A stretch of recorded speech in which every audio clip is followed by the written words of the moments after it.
Hey everybody, I'm the Rusty Mechanic, and today I'm going to take a look at Newage H2 Manero. It's their legend scale version of Jazz from the Transformers G1 cartoon. I did pick this guy up from ShowZ Store, so I am going to give a quick shout out to them. This is a reissue of the original, obviously. This is a figure that came out a few years ago, but ShowZ just did pick up some re-releases of this guy, so I picked it up, and I'm going to check him out, and we'll see how good he is. As always, if you are shopping on ShowZ Store, you can support my channel by using my code Rusty at the top of their website. They've got a support your favorite reviewer bar at the top of the website, so you can put my code Rusty in there.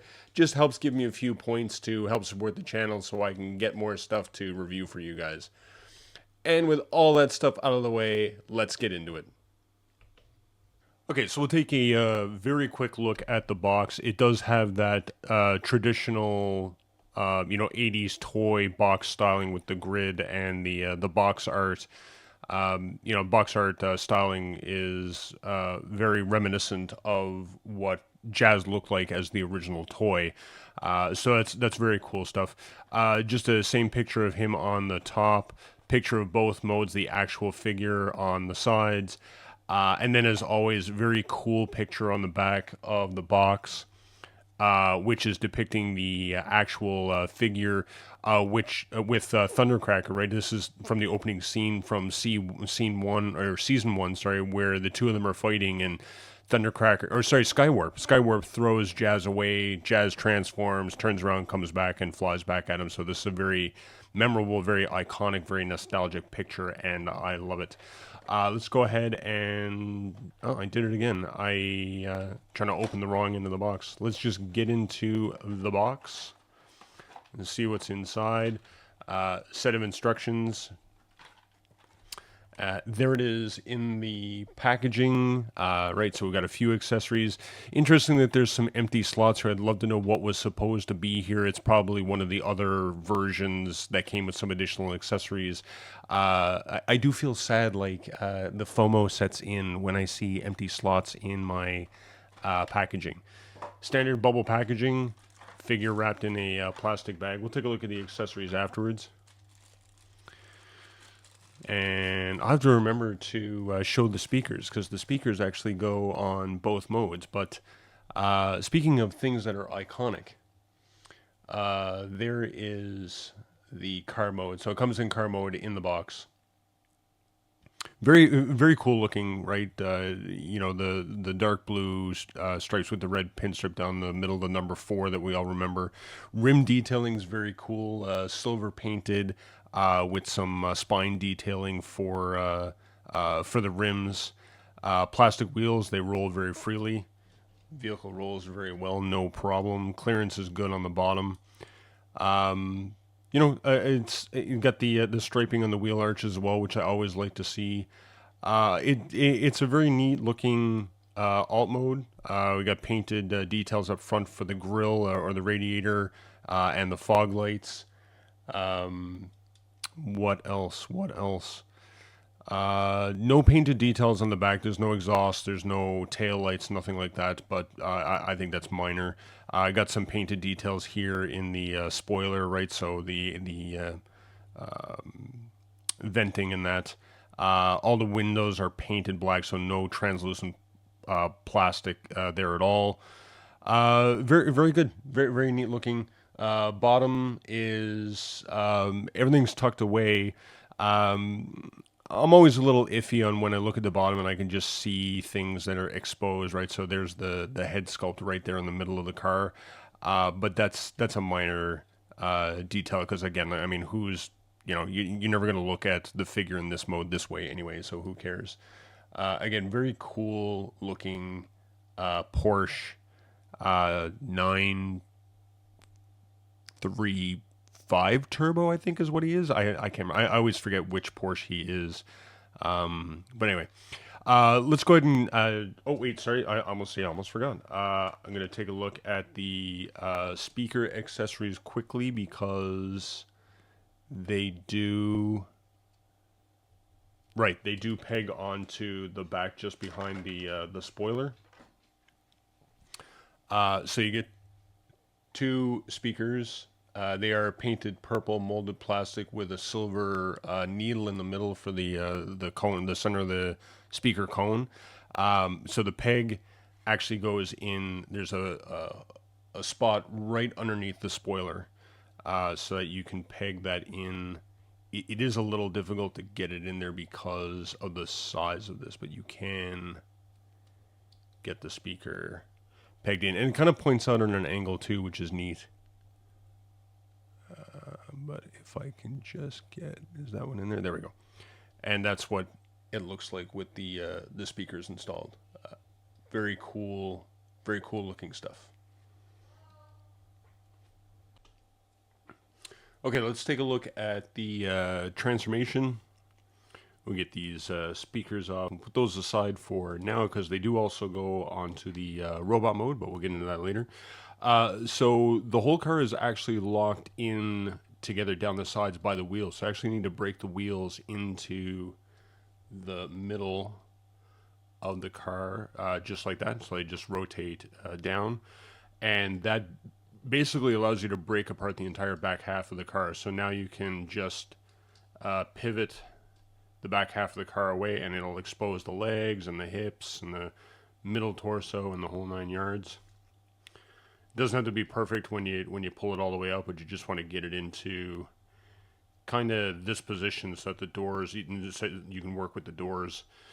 So in here are they kind of become his knees or his upper shin pads, but you want to just fold these up. I will tell you, it's very floppy as you're going through this, so if it looks like I'm completely unprofessional while I'm doing this, that's why. Anyway, you want to fold those up just to give you better access to the feet. So just tilt the feet down. And I'll see if I can show this in the camera, but you'll see that there's I think you can see this. It's a screw on a slider. And the first few times that I transformed them, that screw was very stiff, like it was stuck. So you do have to apply a lot of pressure to get it to slide all the way to the bottom, and you will hear it click into place. So you just want to slide the rear wheel and the doors all the way down. You can pretty much break the legs apart at this point too, and that just gives you more room. So the entire door panel is 1, 2, 3 panels, 2 hinges. This whole thing folds up and collapses into the legs. So you want to fold down the top half, fold in the middle half 90 degrees, and then fold this in 90 degrees. And it does take a little bit of finagling just to get the panels to line up properly, but you want it to be flush like this. And then you can bring the foot up and you can flip the toe out, and then his knee / shin pad comes down. And as you can see, I twisted the leg around while I was doing that. So I'll just show this again. So like I said, as you're folding this panel up, you want to make sure that it's 90 degrees here. That will allow the rest of this to just collapse in nice and flush here. Bring the foot up, bring the toe out, bring the shin down, and there you have the legs. Arms are tucked in right here. They're very, very simple. You just want to pull them out, and then they're on a pivot right there, so you just swing them out 90 degrees. So we're just taking the forearm out, straighten it out, and then pivot out at the shoulder 90 degrees. So the next part's a bit wonky. So this will actually allow the hood to break away from the windshield, right? So now this becomes his back, obviously. And then you're kind of playing around with bringing the head up. And this part, the hood, pivots down 90 degrees to get to the controls that end up making up his abdomen. And then you pivot the whole thing back up on top of the hood. And I find breaking, like getting this to break away from the front, is actually difficult for some reason. And I haven't figured out the best way to do it. As you can see, I am struggling with it.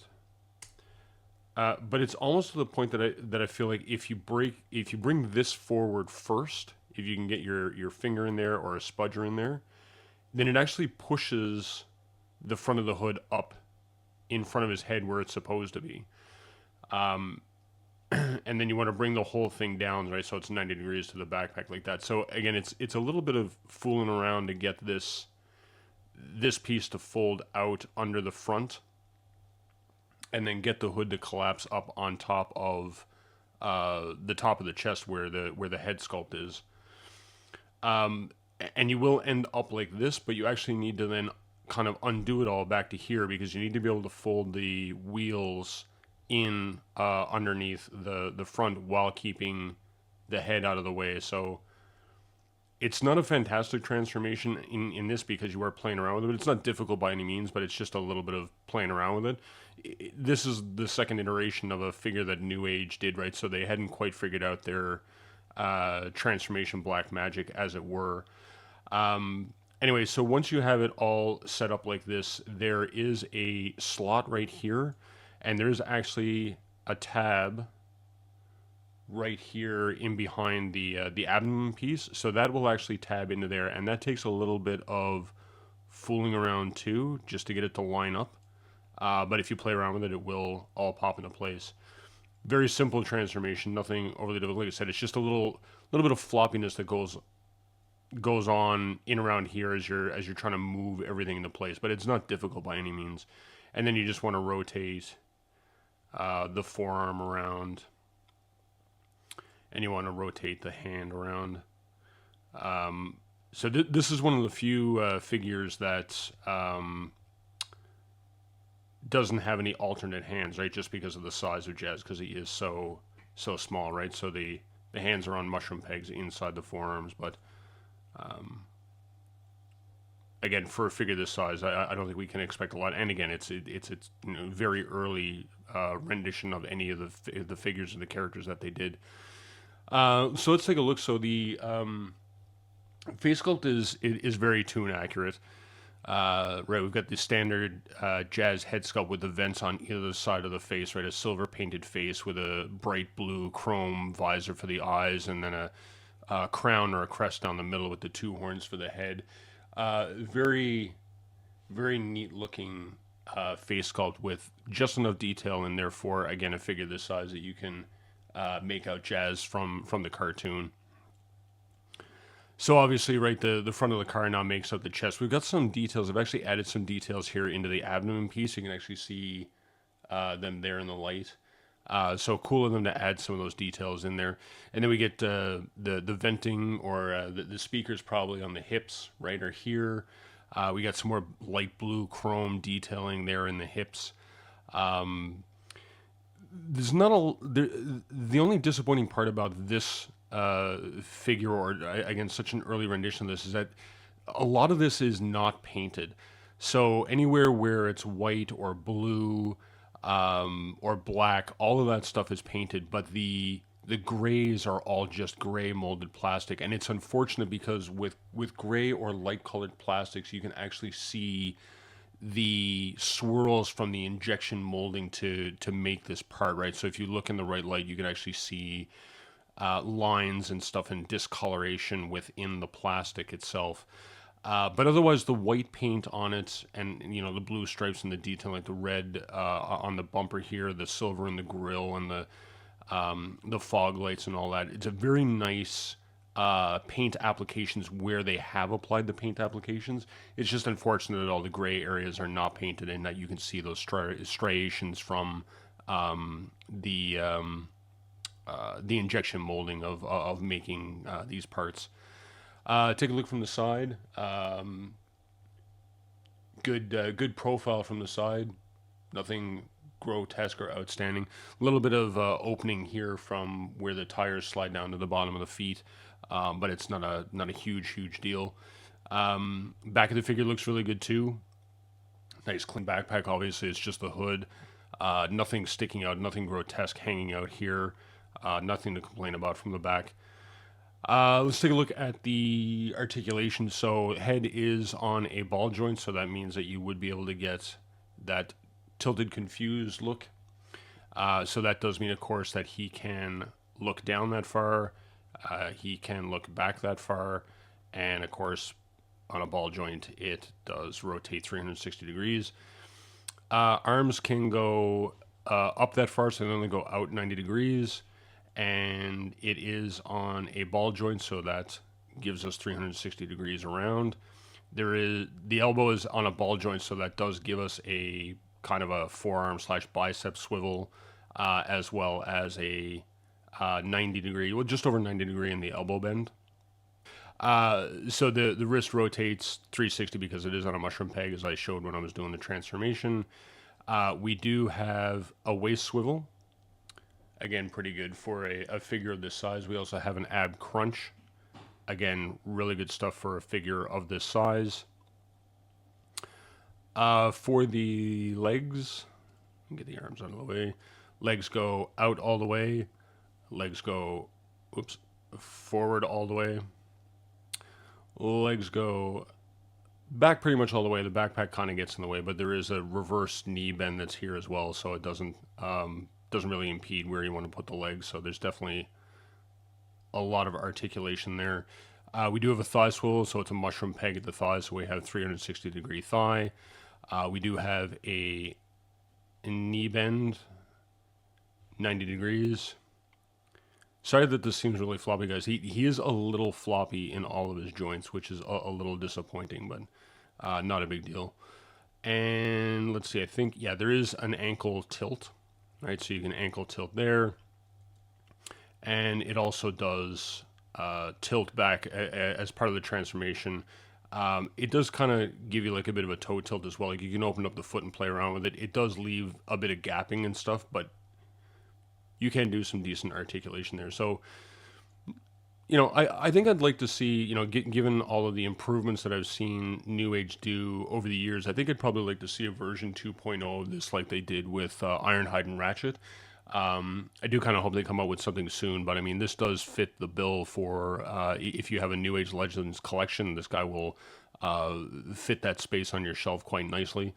I'll take a look at his last accessory, which unfortunately is also it is just gray molded plastic like the rest of the gray parts on his on the figure itself, which means you can again see some of those striations in the plastic, but there is some decent details going on in here that match up with what we remember from the cartoon. And I think the toy rifle looked like, or toy pistol looked like this too. So just rotating around a bit there just to see, but very, very cool details. And it does just peg into the hand very easily. Right, no issues there at all. And then I'll bring the two speakers back in as well. So these also go onto the robot mode. So they actually peg into the top of his shoulders, right there. So you can see the holes right there on either side of the shoulders. So they do just peg in like that very easily. I'll show it in a second. I don't know if you just noticed it when I was putting it in, but the speakers actually pivot on the back. So sometimes when you're putting them in, the handle actually flops away as you're trying to apply them. But so there he is with the speakers, and I'll just show what I was talking about very quickly. So this handle and the speaker cone actually spins. So sometimes when you're trying to apply the pressure to put this into the peg, this actually like pivots away on you, which is a little irritating, but that's minor nitpicky stuff. So anyway, like I said, it's a decent figure, not fantastic by any means. Again, one of New Age's earliest releases. So you could tell that they were still trying to find their way with this figure when it got released. They've come a long way since they released this one. So I would really like to see a newer release of this, right? A version 2.0 of this. I think they could do a lot better on this than what they've done. But this is by no means a bad figure in any way, shape, or form. They just have come a lot further along in their figure releases than when they released this guy. But he's perfectly fine the way he is. I don't have any issues with him at all. And I'll just do a quick size comparison as well. So I'll pull out Newage David in a slightly dynamic pose. That seems fairly accurate to me, right? I feel like Jazz might have been a little bit taller in the cartoon. Maybe not. Maybe not. I guess it depends on the episode that I'm remembering, but I seem to feel like Jazz was taller, but of course he wasn't as tall as Ratchet and Ironhide, right? So he was the same size as the rest of the Carbots. So I don't know. I guess this is, maybe I could grab it. Do I have a Carbot? Oh yeah, I've got Mirage. Hold on. Let's try Mirage. Yeah, that's fine. Yeah. So, all the Carbots from the season 1, right? We're all about the same size. So that, yeah, no, he fits into the scale very nicely. So that's it, everybody. Thank you very much for hanging out with me again and checking out Newage H2 Manero, aka Jazz. As always, if you would like to help to support the channel, I do have ways that you can do that down below in the description. And you can also check out all of my other socials as well if you want to follow me along on Facebook or Instagram or any of the other things that I have going on. And as always, I am the Rusty Mechanic, and we'll see you next time.